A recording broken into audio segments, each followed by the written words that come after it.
Il pensait avoir tout laissé derrière lui. Cette nuit-là, il ne voulait aider personne. Il roulait juste pour oublier. Puis ses phares ont éclairé quelque chose d'impossible à ignorer. Une femme immobile dans la tempête. Un bébé étrangement silencieux contre sa poitrine. Des enfants trop calmes pour être en sécurité. Il aurait pu repartir. Mais certains regards vous poursuivent pour la vie. Ce qu'il ne savait pas encore, c'est que cette famille ne fuyait pas seulement le froid. Quelqu'un les cherchait. Et cette nuit déciderait bien plus que leur survie. Restez avec nous, car cette histoire incroyable vous laissera sans voix. Avant de commencer, n'oubliez pas de liker et de vous abonner. Et surtout, je suis curieux. D'où nous regardez-vous? Indiquez votre pays dans les commentaires. J'adore voir jusqu'où voyagent nos histoires. Il roulait depuis des heures, sans vraiment savoir ce qu'il cherchait, seulement ce qu'il fuyait. La route disparaissait par moments sous une masse blanche mouvante, comme si le monde avait décidé d'effacer toute trace de direction. Le silence dans l'habitacle était lourd, seulement brisé par le souffle régulier de son chien, couché à l'arrière. Cet homme n'était pas en voyage, il se retirait. Des souvenirs trop bruyants l'avaient repoussé vers cet endroit isolé, là où personne ne poserait de questions. Le vent frappait le véhicule avec une violence presque vivante. La tempête rendait chaque mètre incertain, chaque décision plus lente. Il serra le volant, concentré, quand soudain son chien se redressa brusquement, les oreilles tendues, le regard fixé droit devant. Un grondement sourd vibra dans sa poitrine. Ce son, il l'avait appris à écouter bien avant les routes désertes et les hivers hostiles. Il ralentit. Les phares découpèrent une silhouette irréelle au bord de la route. Puis une autre. Et encore une. Il s'arrêta. Là, figé dans la tempête, une femme se tenait droite par pur instinct. Son manteau trop léger battait contre elle. Un nourrisson était serré contre sa poitrine, immobile, trop silencieux. À ses jambes, plusieurs enfants s'agrippaient, comme si lâcher signifiait disparaître. Leurs visages étaient pâles, les yeux grands ouverts, perdus entre la peur et l'épuisement. Pendant un instant, le temps cessa d'avancer. Le passé qu'il tentait d'enterrer frappa à la porte de son présent. Il sut immédiatement qu'il ne passerait pas son chemin. Il sortit du véhicule, luttant contre le vent, levant lentement une main pour ne pas effrayer. Le chien resta à ses côtés, calme, solide, comme une promesse silencieuse. Dans les yeux de la femme, il lut tout à la fois la méfiance, la fatigue et un espoir qu'elle n'osait plus formuler. À cet instant précis, il comprit que sa fuite venait de prendre fin et qu'une autre bataille, bien plus humaine, commençait. Il s'arrêta à quelques pas d'elle, laissant volontairement une distance qu'elle pouvait contrôler. Chaque geste était lent, mesuré, comme si le moindre mouvement brusque pouvait tout faire basculer. La femme serra instinctivement le nourrisson contre elle, son corps se refermant comme une barrière. Sa voix sortit enfin, faible mais ferme, assurant que tout allait bien, qu'il n'avait au besoin de rien. Les mots disaient une chose, mais ses mains tremblaient trop pour soutenir le mensonge. Les enfants ne pleuraient pas. C'était ce qui inquiétait le plus. Ils restaient immobiles, collés à elle, les yeux rivés tantôt sur l'homme, tantôt sur le chien. Le froid avait figé leurs émotions, comme si la peur avait épuisé jusqu'à la force de crier. Le nourrisson ne bougeait presque pas. Sa respiration était là, mais fragile, à peine perceptible. L'homme le remarqua immédiatement. Il ne posa aucune question. Il observa, toujours d'abord. Il parla doucement, assez fort pour que le vent n'emporte pas ses mots, mais sans autorité. Il expliqua qu'il pouvait aider, qu'il ne pouvait pas rester là. Elle secoua la tête, refusant sans réellement refuser, comme quelqu'un qui a trop longtemps compté uniquement sur lui-même. Son regard trahissait une lutte intérieure violente, croire ou survivre seul. Le chien s'avança alors de lui-même, sans ordre. S'arrêtant à bonne distance, il s'assit dans la neige, parfaitement immobile. Les enfants le regardèrent. L'un d'eux tendit presque la main avant de se retenir. Le calme de l'animal contrastait avec la tempête. Quelque chose se relâcha imperceptiblement dans les épaules de la mère.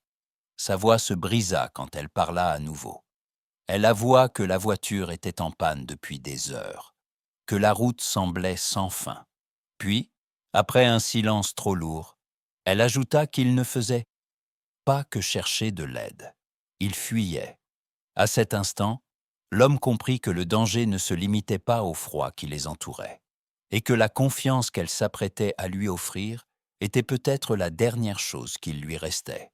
Elle parlait par fragments, comme si dire les choses d'une seule traite les rendrait trop réelles. Le vent semblait retenir son souffle pendant qu'elle cherchait ses mots.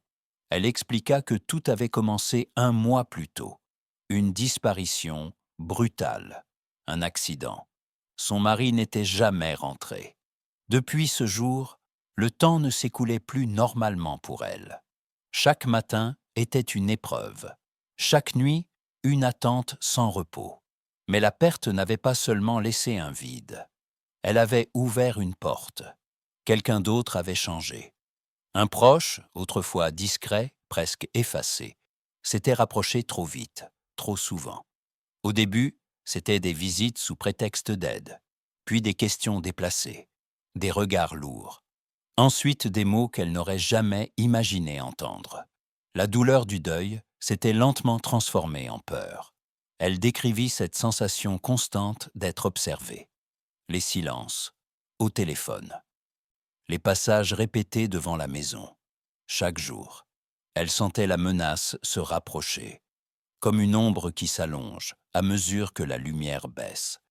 Elle avait essayé de rester forte pour ses enfants, de faire semblant que tout allait encore tenir.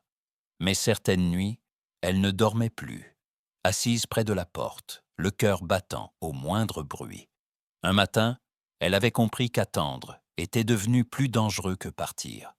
Elle avait rassemblé quelques vêtements, pris ses enfants contre elle, sans destination claire, juste s'éloigner, trouver un endroit où respirer. La route était devenue sa seule option. Puis, la tempête était arrivée, violente, soudaine, comme si le monde extérieur avait décidé de refléter exactement ce qu'elle portait à l'intérieur.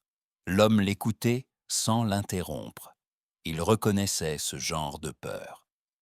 Pas celle qui crie, mais celle qui s'installe, patiente, destructrice. Il comprit alors que cette famille ne luttait pas seulement contre le froid et l'isolement. Elle fuyait quelque chose de bien plus ancien, plus intime. Et que le danger n'avait pas commencé cette nuit-là. Le nourrisson bougea enfin, mais ce ne fut pas un signe rassurant. Un gémissement faible, presque absent, traversa l'air avant d'être emporté par le vent. L'homme le remarqua immédiatement. Sa respiration était trop lente, sa peau trop froide. Ce n'était plus une situation à discuter. Quelque chose, en lui, se verrouilla avec une clarté brutale, celle qui ne laisse aucune place au doute. Il s'approcha davantage, sans attendre d'accord. Sa voix resta calme, mais elle portait désormais une autorité impossible à ignorer. Il dit qu'il partait, maintenant, qu'il ne pouvait pas rester 1 minute de plus. Ce n'était pas une suggestion, c'était une réalité. La femme voulut répondre, protester peut-être, mais les mots restèrent bloqués. Elle regarda ses enfants, leurs visages figés, leurs lèvres bleutées. Elle regarda le nourrisson contre elle, et elle comprit. Son corps céda avant son esprit. Elle hocha la tête, lentement, comme si ce simple geste lui coûtait tout ce qui lui restait. Les enfants se mirent en mouvement sans poser de questions. Trop fatigués pour comprendre, trop épuisés pour résister. Ils avançaient mécaniquement, pas après pas, s'agrippant les uns aux autres. Le vent rendait chaque mètre plus lourd. Le sol glissait sous leurs pieds. La tempête semblait vouloir les repousser. Le chien se plaça instinctivement à l'arrière du groupe, entre eux et le vide blanc. Il avançait lentement, s'arrêtant dès qu'un enfant trébuchait, son calme imposant un rythme sûr. Sa présence empêchait la panique de prendre le dessus. Lorsque les portes du véhicule s'ouvrirent enfin, la chaleur frappa leur visage comme un choc. La femme s'effondra presque sur le siège, serrant toujours son enfant. Les enfants s'adossèrent, fermant les yeux pour la première fois depuis longtemps. Pendant quelques secondes, le monde sembla à nouveau respirable. Mais l'homme, lui, ne ressentit aucun apaisement, parce qu'il savait que certaines sécurités ne durent jamais longtemps. La chaleur commença lentement à envahir l'habitacle. Pas assez pour détendre les muscles, seulement de quoi rappeler au corps qu'il était encore vivant. Les enfants se rapprochèrent instinctivement les uns des autres. Le nourrisson respirait toujours. Faiblement, mais régulièrement. La femme ferma les yeux un instant, comme si elle osait enfin croire qu'ils avaient franchi la limite entre le danger et la survie. L'homme conduisait sans un mot. Son regard restait fixé sur la route, mais son esprit travaillait ailleurs. Il observait les détails, toujours. La manière dont la neige était tassée, les lignes trop nettes sur le bas-côté. Puis, dans le reflet du miroir, quelque chose attira son attention. Des marques récentes, trop régulières, trop profondes. Elle se ne faisait pas partie du chaos laissé par la tempête. Son corps réagit avant sa pensée. Une tension familière remonta le long de sa nuque. Il ralentit légèrement, laissant la distance parler. Les traces continuaient. Elles suivaient la même direction, la même trajectoire. Ce n'était pas un hasard. La femme sentit le changement avant même qu'il ne dise quoi que ce soit. Son souffle se coupa. Elle se redressa lentement, le visage vidé de toute couleur. Il n'eut pas besoin de poser la question. Elle murmura qu'elle espérait se tromper, qu'elle s'était convaincue que les bruits entendus plus tôt venaient de la tempête, qu'elle n'avait pas osé regarder derrière elle. Sa voix trembla quand elle avoua que quelqu'un pouvait très bien avoir pris la route après eux. Quelqu'un qui ne s'arrête pas facilement, quelqu'un qui ne renonce pas. Les mots restèrent suspendus, lourds, impossibles à ignorer. Le chien releva la tête à cet instant précis, son attention tendue vers l'arrière. Aucun son, aucun mouvement inutile, juste une vigilance totale.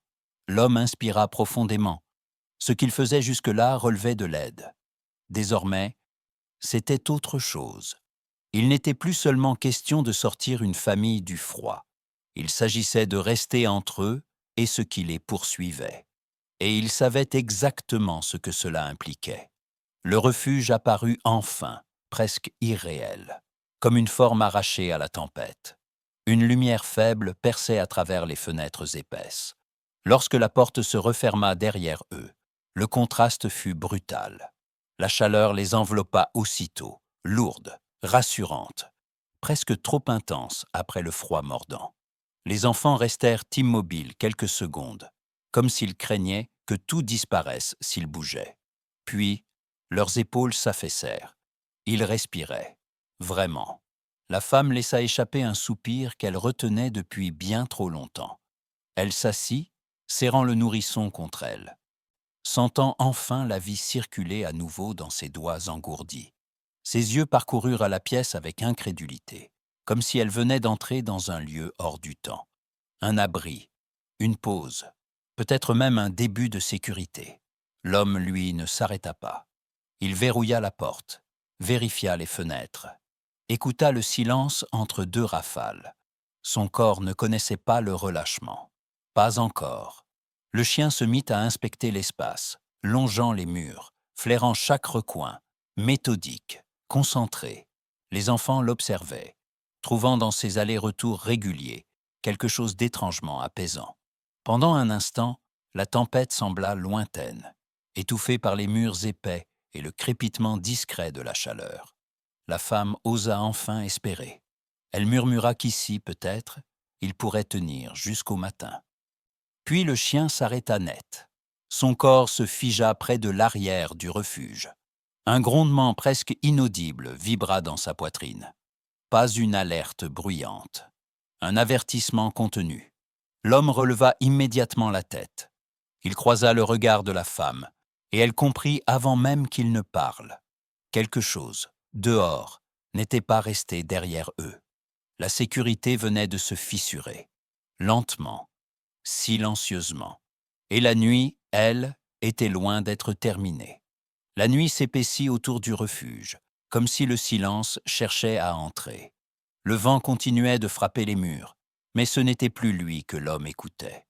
Il percevait autre chose, une attente, une intention. Son esprit se mit en ordre avec une précision glaciale. Chaque issue, chaque angle mort, chaque possibilité. Il ne ressentait ni peur, ni colère. Seulement cette concentration familière, celle qui n'est qu'en protégée, devient la seule chose qui compte. Il se plaça instinctivement entre la porte et la famille, pas comme un geste héroïque, comme un réflexe ancien. Le chien resta près des enfants, immobile, attentif, formant une barrière silencieuse. Aucun bruit inutile, aucun mouvement superflu. Tout était retenu. La femme l'observait. Elle voyait dans sa posture quelque chose qu'elle n'avait jamais connu, mais qu'elle reconnaissait immédiatement. Une certitude calme. Elle s'approcha lentement, le nourrisson contre elle, comme si parler trop fort pouvait briser l'équilibre fragile de l'instant. Sa voix trembla quand elle confia ce qu'elle n'avait encore jamais osé formuler. Pas sa peur pour elle, pas même pour ce qui pouvait arriver cette nuit, mais pour l'après. Elle murmura qu'elle ne voulait plus jamais voir cette expression sur le visage de ses enfants, cette terreur silencieuse, cette vigilance forcée. Elle ne voulait pas qu'ils grandissent en apprenant à écouter chaque bruit, à douter de chaque pas derrière eux. Ces mots étaient simples, mais ils portaient des années d'épuisement accumulées en quelques semaines. L'homme hocha lentement la tête. Il ne promit rien à voix haute. Il savait que certaines promesses n'avaient pas besoin d'être dites. Il s'agenouilla à hauteur des enfants, posa une main rassurante sur l'épaule de l'un d'eux. Son regard était stable, présent, suffisant. À cet instant précis, quelque chose changea entre eux. Ils n'étaient de plus seulement des inconnus réunis par le hasard. Il y avait désormais une ligne invisible, et il avait déjà choisi son camp. La nuit finit par s'étirer jusqu'à l'épuisement, sans cri, sans affrontement visible.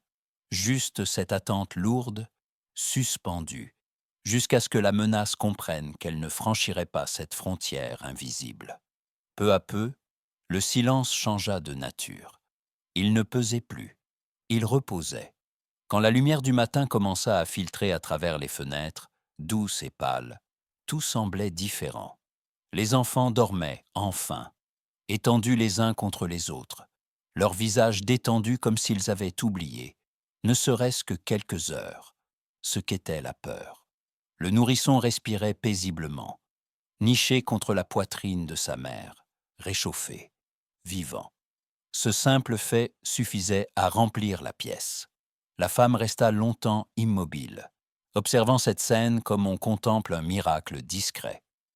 Elle comprit alors que certaines rencontres n'étaient pas des accidents, qu'il existait des moments précis où l'on croise exactement la personne qu'il faut, au moment où l'on n'a plus la force d'avancer seul.